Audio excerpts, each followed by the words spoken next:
passes unanimously. We'll turn now to item 5, the next EPIC challenge, reimagining affordable mixed-use development in a carbon-constrained future. All right, well, hello again. Good afternoon, Chair, Vice Chair, and Commissioners. My name is Anthony Ng. I'm the manager of the Energy Deployment and Market Facilitation Office. Today, I'm joined by my colleagues, Molly O'Hagan, Rachel Salazar, and Molly Mahoney, and we are here today requesting your approval of 9 awards totaling approximately $9 million from our solicitation titled The Next EPIC Challenge, Reimagining Affordable Mixed-Use Development in a Carbon-Constrained Future. Next slide, please. Expected benefits to California from this solicitation and these projects, as we'll discuss in more detail throughout the presentation, basically boils down to we're hoping to promote replicable designs and plans for affordable zero-emission mixed-use developments. We believe that these buildings and the example that we set can help improve grid reliability, improve and demonstrate the value proposition of emerging grid interactive technologies, as well as provide an economical pathway to develop decarbonized high-density mixed-use developments. Next slide, please.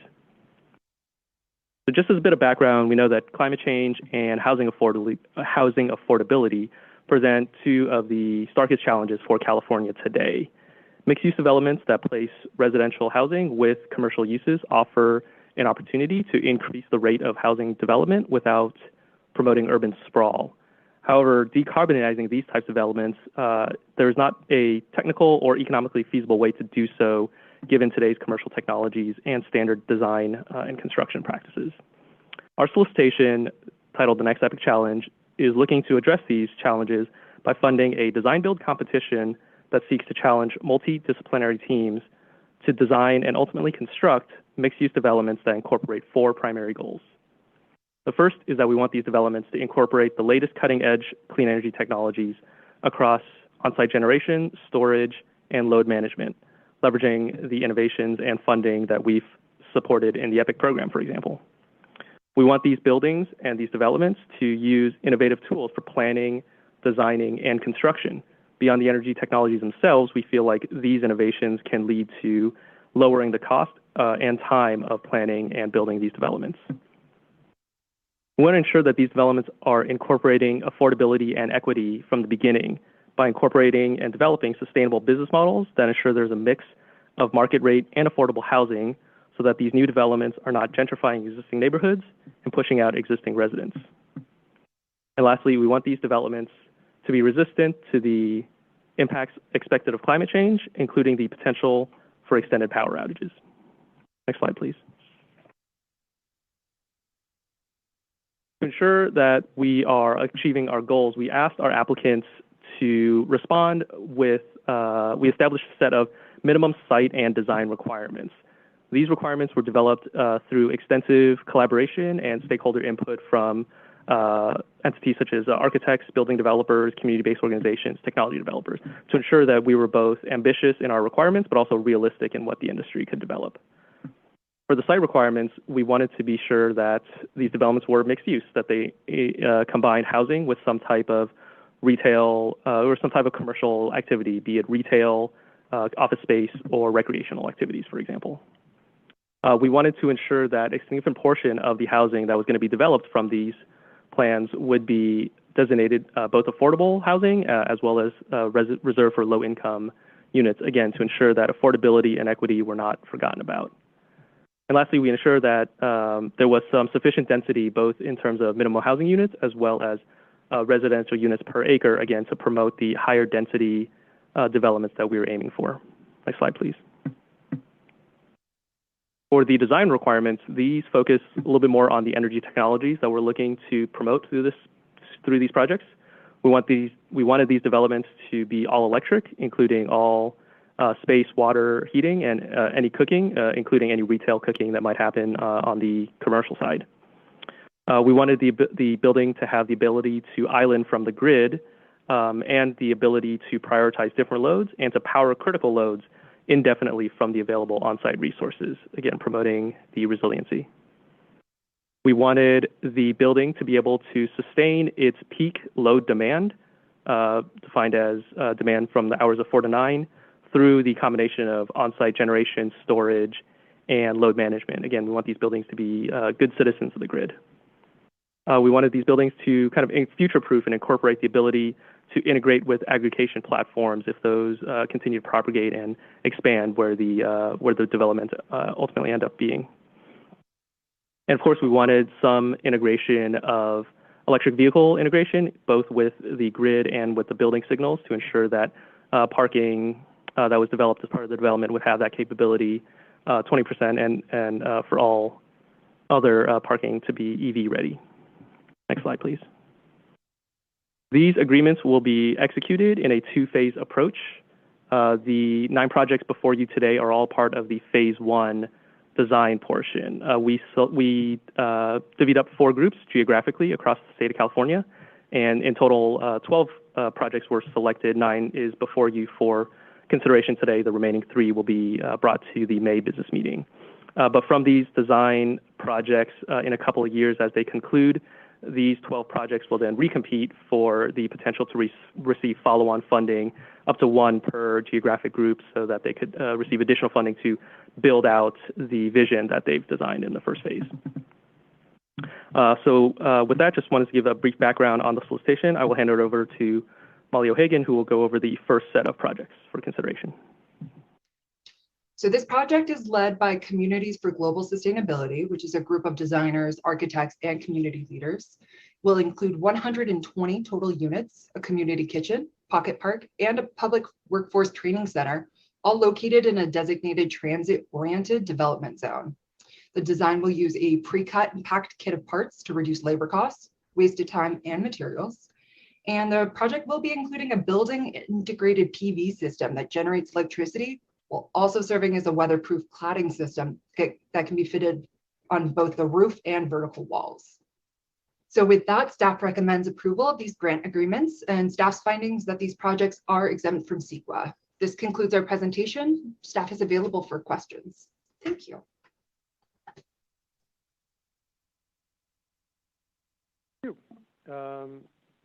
Terrific. Let's do we have public comments on item 5? Thank you, Chair. So instructions for everybody.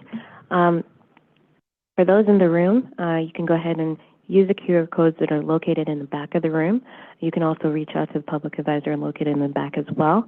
For those on Zoom, go ahead and use the raise hand feature. It looks like a high five or an open palm, and it should be at the bottom of your screen, a device. For those calling in, you can go ahead and press *9 to indicate that you'd like to make a comment. We have one commenter, Cody Baig. Apologies if I've misstated your name. Go ahead and state and spell your name, give your affiliation, if any, and give your comment.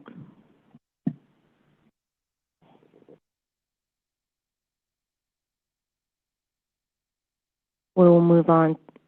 We'll give that one moment and move on to Mailon Rivera.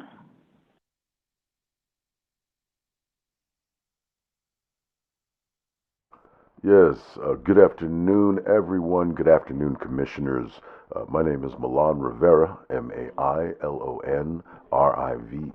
Rivera, and I represent Communities for Global Sustainability, or C4GS. And I'd like to say first, this is not only a glorious day in California, but this is also a truly momentous day for us as a team. First, we'd like to recognize the fellow recipients who, through this epic grant from the CEC, will also be able to continue their work in uplifting so many. And thank you to our C4GS team. If you're listening in on this call, you gave of your talent, your knowledge, of your time, and in so many ways you're a shining example of the power of community and collaboration.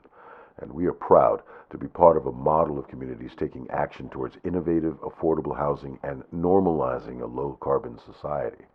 But these projects are part of a larger effort to create sustainable, intentional, clean energy generating communities throughout California. And we are grateful to the California Energy Commission for this design grant and for recognizing the need for equity and inclusion in generating new, clean, sustainable energy sources. This project will be an example for other cities to replicate. Ultimately, we're building spaces of partnership, of hope and opportunity, a haven for members of our communities to get the support they need from their own neighbors to help stabilize and rebuild their lives, while for others it will simply, finally, be a place called home. So, ladies and gentlemen of the Commission, on behalf of the entire C4GS family, we say thank you. Thank you to the California Energy Commission and the EPIC team for this opportunity, and thank you for investing in a carbon-positive future. We are extremely excited and proud to be part of the next EPIC challenge. Thank you.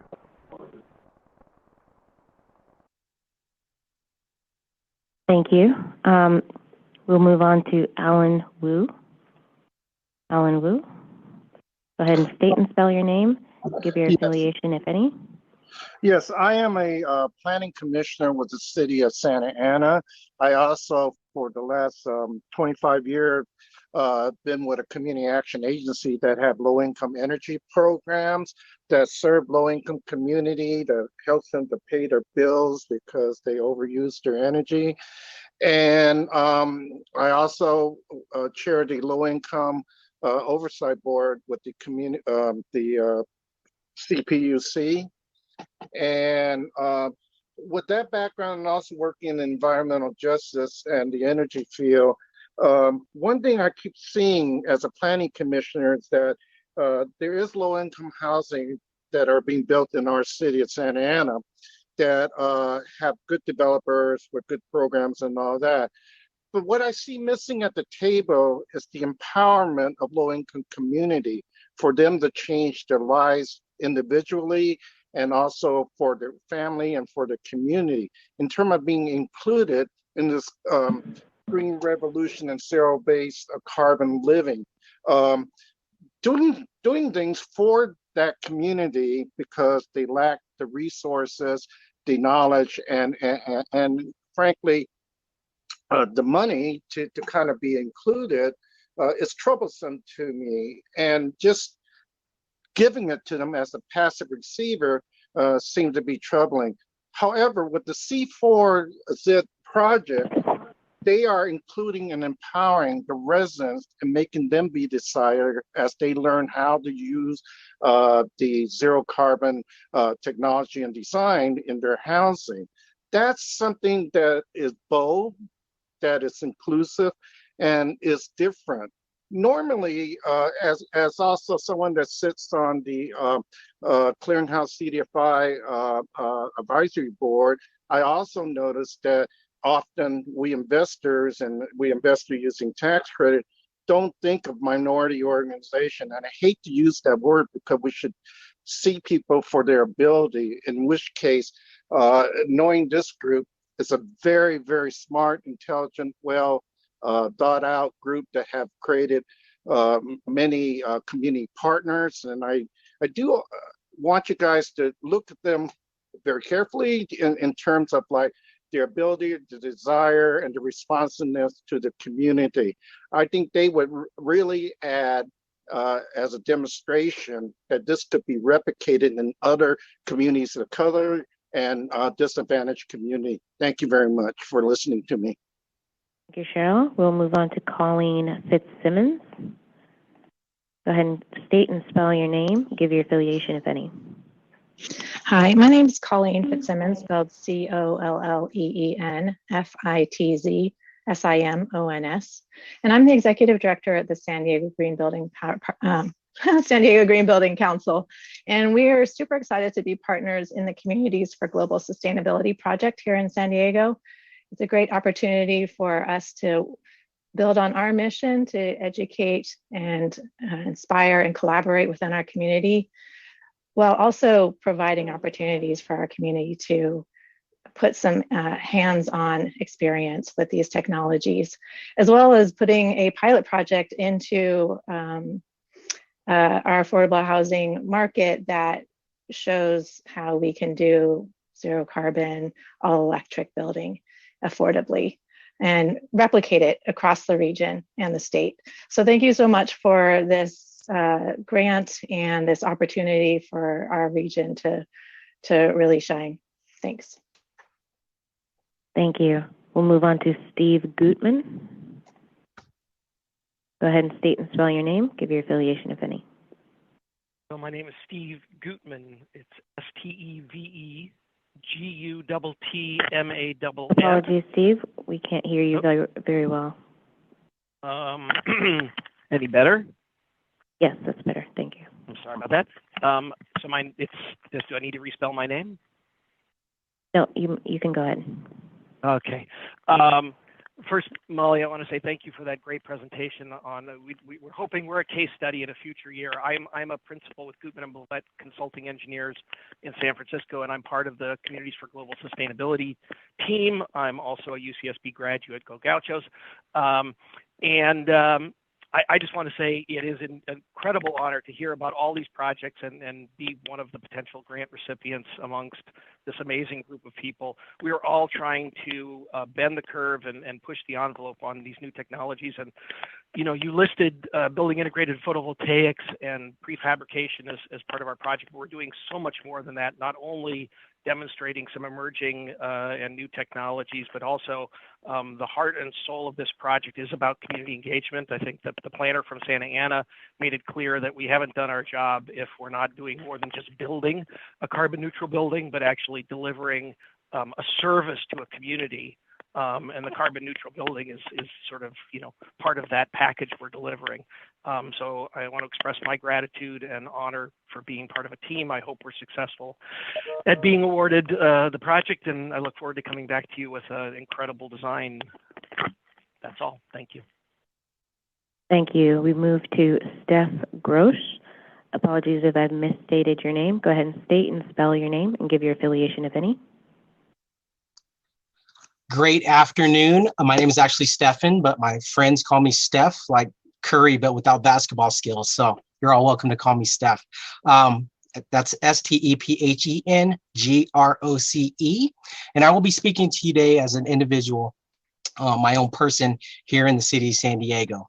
And as the former chairperson of the City of San Diego's Human Relations Commission and the most recent architect of the City of San Diego's redistricting map, I want to applaud the intentionality that our San Diego bidders have put in. But specifically, I'd like to call out the C4GS team, because not only have they been very intentional by looking at the Complete Communities initiative by the state, but really weaving in the knowledge transfer piece and the off-grid decarbonization that can happen within communities that have been underserved for so many years. I just wanted to extend my gratitude and acknowledgement to Molly. Great presentation on our part. Thank you very much.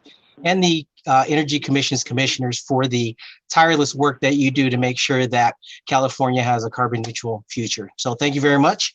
And we look forward to more innovation coming out of not only our communities, but the CEC itself. Thank you. Thank you, Chair. There are no more comments.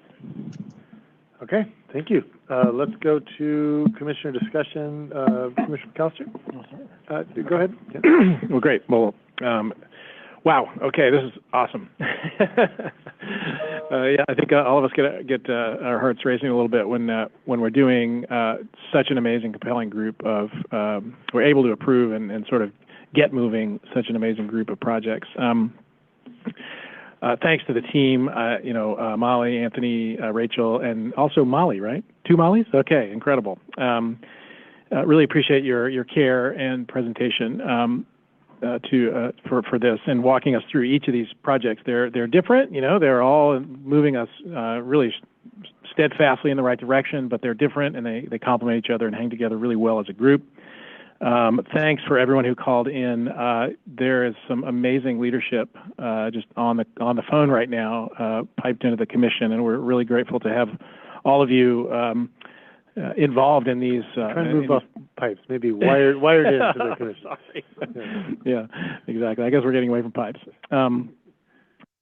But really, just this moment reflects, I think, so much effort and thoughtfulness in your particular communities, and it ought to go without saying, but I'll say it anyway. We are in a housing crisis, and so the dovetailing of climate response with a response to the housing crisis, and particularly getting more affordable housing built in the right ways in the right places with relatively high density and proximity to services, all of that is just part of quality of life. And I think it just reflects the growing understanding and acceptance that we have a series of kind of complementary crises that we have to solve simultaneously. The climate crisis is not in a silo, because we have equity We have all sorts of issues of land use and equity and equality and justice that are long-term social issues that go way far beyond energy, but that really do require some solutions if we are to get to our climate goals. And so I think that's something that's hard to overstate, and it means that this is going to really take a lot of rolled up sleeves and heavy lifting by all of us in an ongoing way. So an amazing group of counterparts here, and grateful to see some communities that I'm relatively familiar with in here as well. And another thing I'd like to highlight is just and some of our commenters said that, and thank you very much for these observations. The way I think there's also an acceptance or an understanding now as we really try to walk the walk, and in this case put significant resources into sort of assisting finding solutions of these problems, including the climate one, that we cannot be successful without involvement from communities themselves and community-based organizations that already have the trust of the community. And I think that's just inherent to these kinds of multifaceted problems that we have to address. And so those of you on the phone, you're an embodiment of that, and thank you for really being the connective tissue that allows these projects to sort of go from the state and happen at the local level, because they just would not happen without you. So lots of great expertise represented in these projects. I'll just finally just list out the things that are particularly of importance to me. I think the sort of certainly density, the smart wiring, the resilience, some of the details of these projects, the requirements of the notice or the opportunity, and then also the proposals that came in. Dovetails really well with the build program. So we have this new program to provide some resources for all electric new construction targeted mainly at low income or affordable multifamily housing. So I would imagine that we could sort of be further assistance to some of these projects at least. Great to see a mass timber project and discussion sort of or built-in sort of treatment of the embodied energy and carbon, because that's a place we're going in one aspect of the building code and the agency, the agency environment, maybe not driven by the Energy Commission, but embodied carbon is definitely the next frontier for us to treat as a state. And I guess, finally, the virtual power plant is it's kind of a buzzword at this point, but Bloomberg just came up with some data about how much investment is going into that realm, and last year it was $1.3 billion. That was almost double of the previous year. So we know that this ecosystem, these approaches are going to grow very quickly going forward, and so it's great to be future-proofing these projects along those lines as well. So with that, I just want to congratulate the team, all the bidders, all the awardees for a job well done, and really looking forward to keeping track of where these projects go, and hopefully checking some out in person at some point in the not too distant future. So with that, I'll pass the mic back to the chair. Yeah, thunderous agreement for all that. And I would just add, Commissioner McAllister and I just had lunch and walked by the new state office building where the legislature and the governor's office are, which is also an all-electric new building, and really nice to see, this kind of building decarbonization happen on state facilities, and just wanted to give tribute to GGS and the hard work there. So I'm pleased to support this. I don't know if there's any other comments. Commissioner Monahan?